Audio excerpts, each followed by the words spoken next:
तो गाइज फिर से स्वागत है आप सभी का हमारे एक क्वेश्चन आंसर वाली वीडियो में। तो शिवम भाई से एक क्वेश्चन कर रहे हैं, देख लें जवाब दे पाते हैं या नहीं। शिवम भाई, हाँ भाई, ये बताओ, एक क्वेश्चन नहीं कर पा रहा हूँ, आप कर लोगे? पूछो भाई पूछो।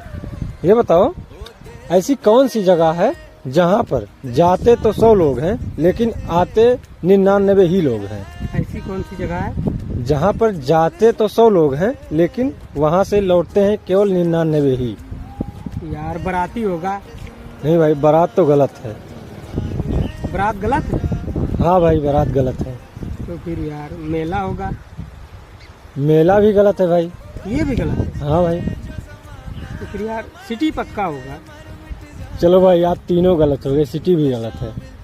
तो फिर यार मेरे बस की बात तो नहीं है। चलो कोई बात नहीं। तो गाइज, अगर आप लोगों को पता है तो आप लोग कमेंट बॉक्स में आंसर जरूर करें और हमारे वीडियो को लाइक करें एंड चैनल को सब्सक्राइब जरूर करें। और अगर आप फेसबुक पर देख रहे हैं तो हमारे पेज को